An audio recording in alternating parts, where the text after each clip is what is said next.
Good morning students, class 12। पिछली class आपकी चल रही थी जिसके चैप्टर का नाम था वंशागति का गुणसूत्रीय आधार एवं मानव अनुवांशिकी, जिसमें हम लास्ट में आपको पढ़ाए थे सिंड्रोम। और आज आपका नया चैप्टर है जिसका नाम है वंशागति का आणविक आधार। इसका नाम है वंशागति का आणविक आधार।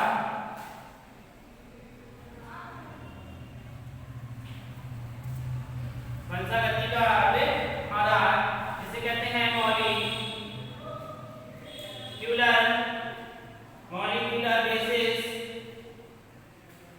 Molecular basis of inheritance.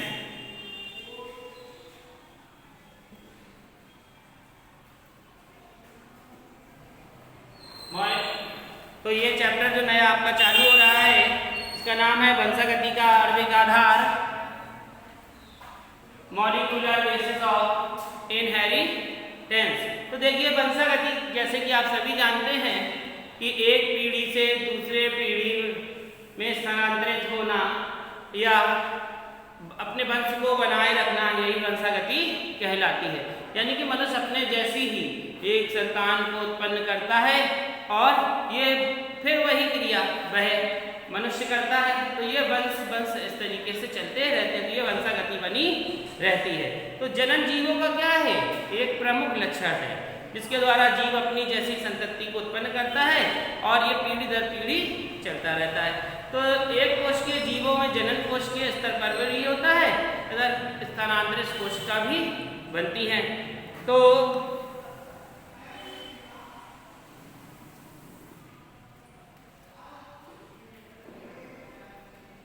जैसा कि हम लोग जानते हैं कि वंशागत होने वाले लक्षणों को ही आनुवंशिक लक्षण कहा जाता है, यह आनुवंशिक विशेषक भी कहते हैं। तो वंशागति तथा आनुवंशिकी की मूल रचना इसी को ही कहा जाता है। तो जीवों के विभिन्न लक्षण जिनके जैविक पदार्थ में सूचनाओं के परिणाम होते हैं जो डीएनए से माता पिता से प्राप्त होते हैं।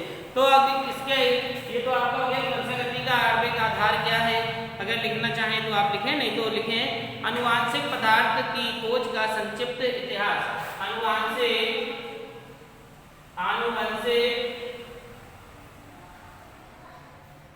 पदार्थ की खोज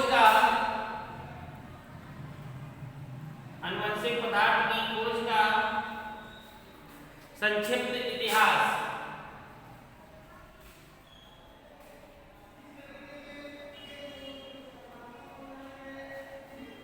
आनुवंशिक पदार्थ की खोज का संक्षिप्त इतिहास।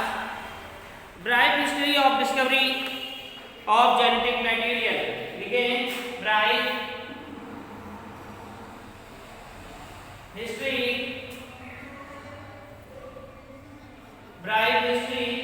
Of discovery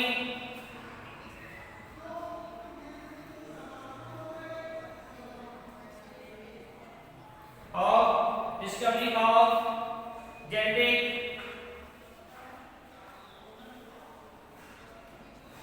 material.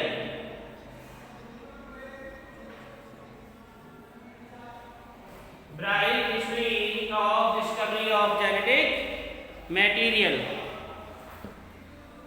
तो देखिए आनुवंशिक पदार्थ की खोज, तो इतिहास को हम निम्नलिखित दो तथ्यों के आधार पर पढ़ रहे हैं। नंबर 1, आनुवंशिक पदार्थ की गुणसूत्रों पर उपस्थित। नंबर 1 लिखेंगे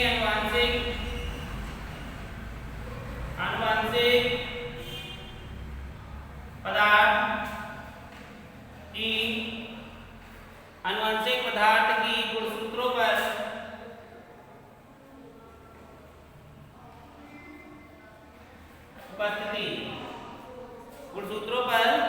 उपस्थिति।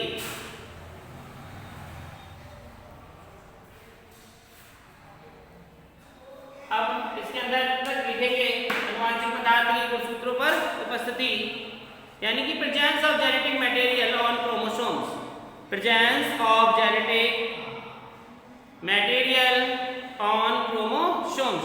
नंबर 1 लिखेंगे। फर्स्ट,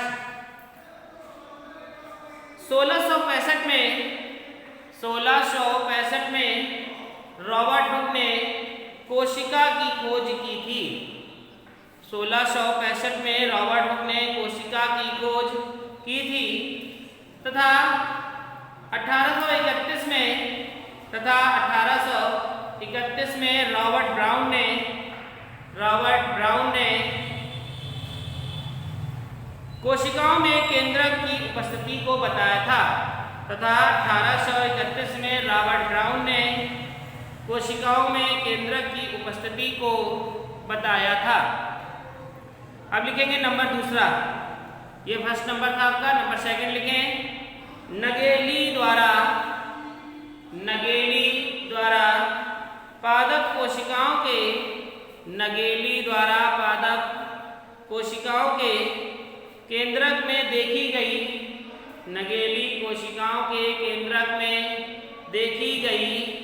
दंडवत रचनाओं को वाल्डेयर ने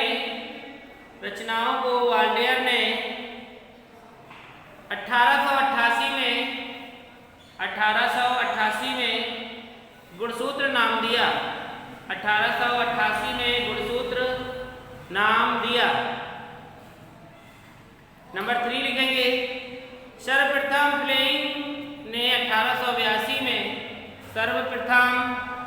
फ्लेमिंग ने 1882 में कोशिका के केंद्रक में यह देखा कि संतति कोशिकाओं में बराबर मात्रा में वितरण हेतु गुणसूत्र लंबाई में 2 अर्ध भागों में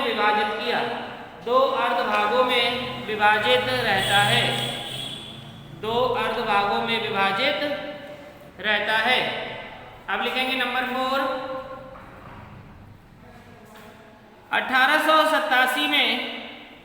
1887 में वॉन वेनिडेन ने स्पष्ट किया कि सभी दैहिक कोशिकाओं में दंडवत संरचनाओं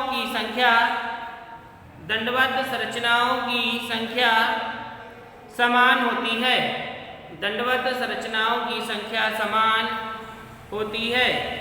युग्मक कोशिकाओं में गुणसूत्रों की संख्या आधी होती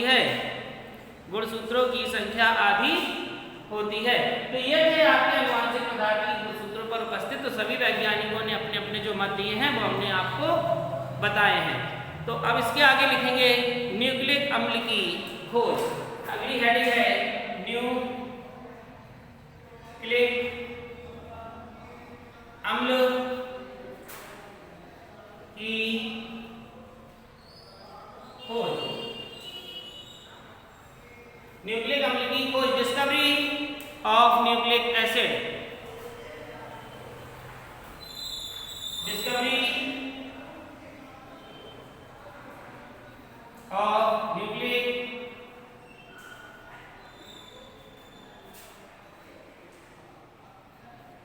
एसिड।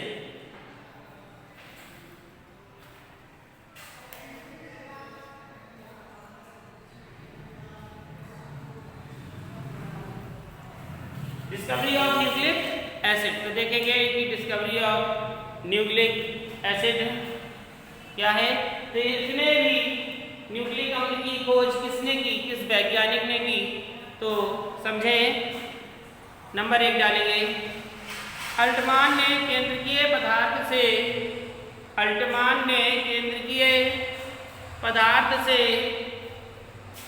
प्रोटीन को पृथक करने के बाद शेष बचे फास्फोरस युक्त अल्टमान ने केंद्रीय पदार्थ से प्रोटीन को पृथक करने के बाद शेष बचे फास्फोरस युक्त पदार्थ को अम्लीय होने के कारण न्यूक्लिक अम्ल कहा। अम्लीय होने के कारण न्यूक्लिक अम्ल कहा। नंबर दूसरा लिखेंगे, कोसेल ने न्यूक्लिक अम्लों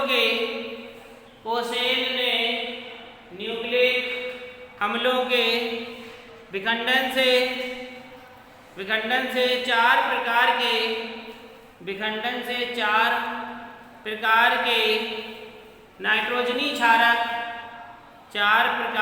नाइट्रोजनी क्षारक फास्फोरिक अम्ल व कुछ कार्बोहाइड्रेट्स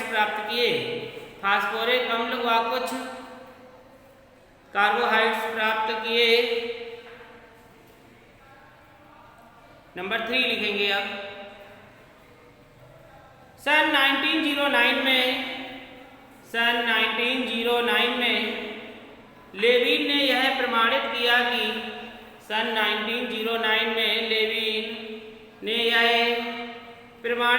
कि ईस्ट कोशिकाओं में डीऑक्सीराइबोस के स्थान पर राइबोस शर्करा पाई जाती है। अगला पॉइंट, न्यूक्लिक अम्ल दो प्रकार का होता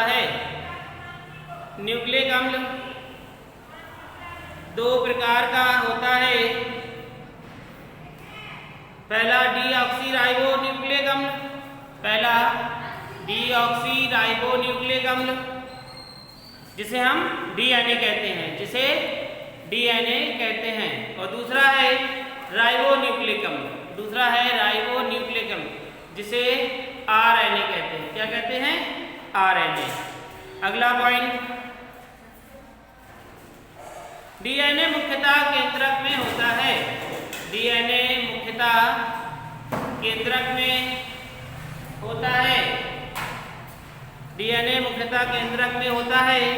तथा आरएनए मुख्यतः कोशिका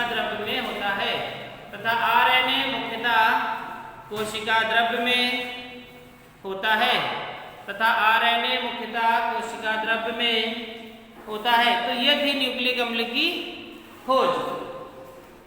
तो ये वंशागति के आधार पर जो आपको बताया गया। अब अगली हेडिंग डालेंगे आनुवांशिक पदार्थ की प्रकृति। ये सब आप देखने के बाद लिखिए।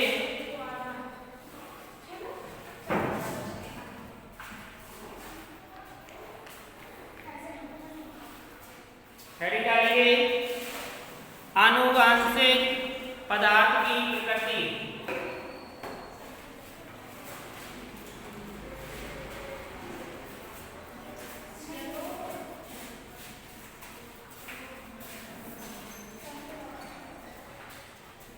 आनुवांशिक पदार्थ की प्रकृति। Nature of genetic material.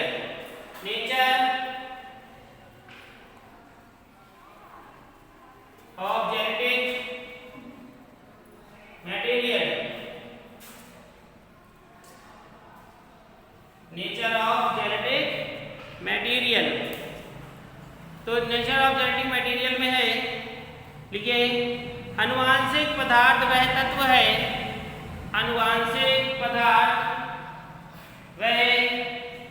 तत्व है जो विशेषकों की एक पीढ़ी से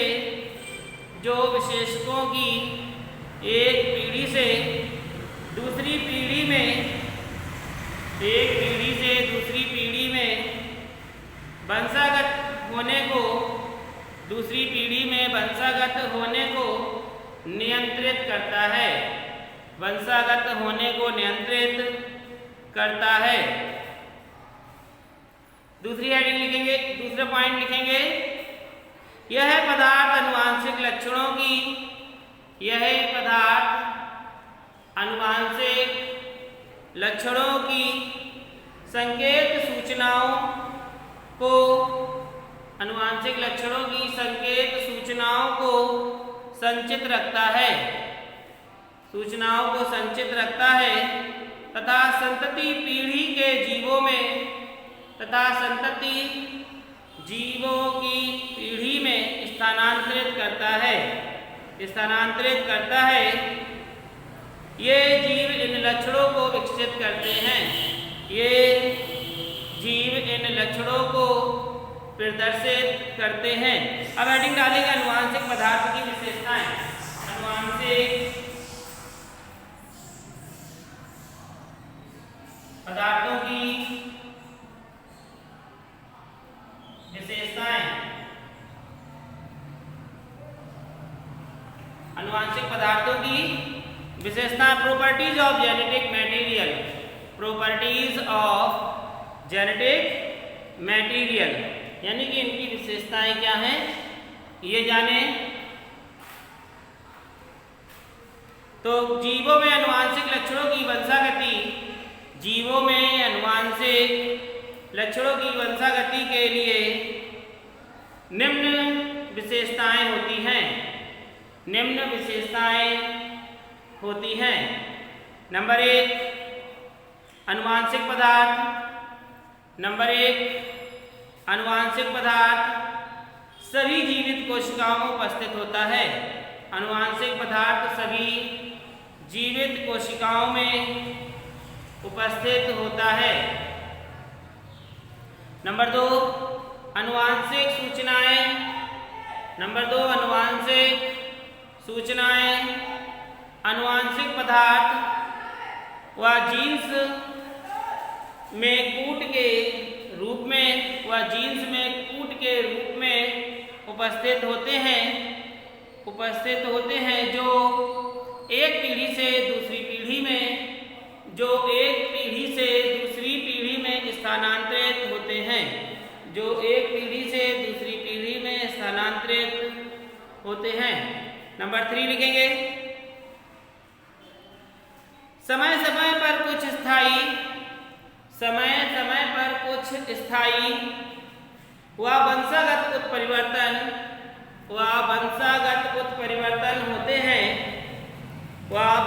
उत्परिवर्तन होते हैं जो उद्विकास व अनुकूलन हेतु आवश्यक होते हैं, जो उद्विकास व अनुकूलन हेतु आवश्यक होते हैं।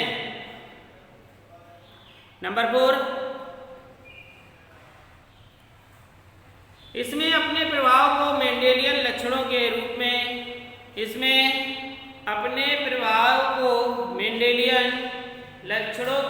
में प्रकट करने की क्षमता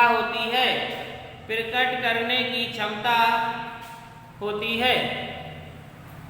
अगला नंबर लिखेंगे यह भौतिक व रासायनिक रूप से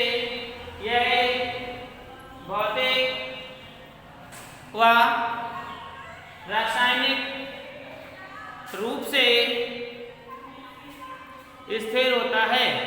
यह भौतिक व रासायनिक रूप से स्थिर होता है। अब देखिए ये भौतिक और रासायनिक रूप से भी क्या होता है, स्थिर होता है। अगला पॉइंट अनुवांशिक पदार्थ का प्रकटन जैविक घड़ी के अनुसार होता है। प्रकटन जैविक घड़ी के अनुसार होता है जो भ्रूण के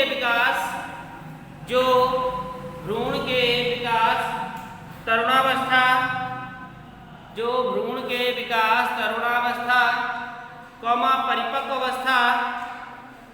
परिपक्व अवस्था लैंगिक परिपक्वता व वृद्धावस्था को नियंत्रित करता है।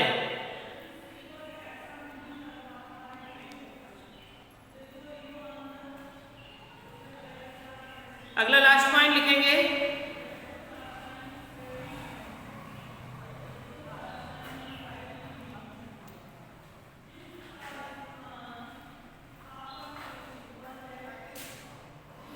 हेडिंग डालेंगे अनुवांशिक पदार्थ की जैव रासायनिक प्रकृति। अनुवांशिक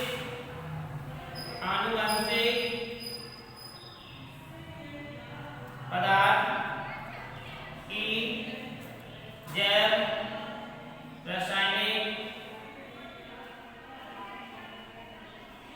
रासायनिक प्रकृति।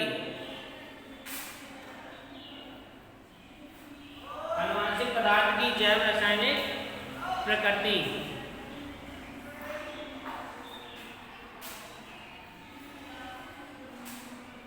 तो ये आपकी हेडिंग है, यही आपकी कल की हेडिंग हम पढ़ाएंगे। तो आपको यहाँ तक हमने आपको पढ़ा दिया है, ये शायद सभी बच्चों को समझ में आ गया होगा। और जो आपका चैप्टर था आज नया चैप्टर था जिसका नाम था वंशागति का आधार।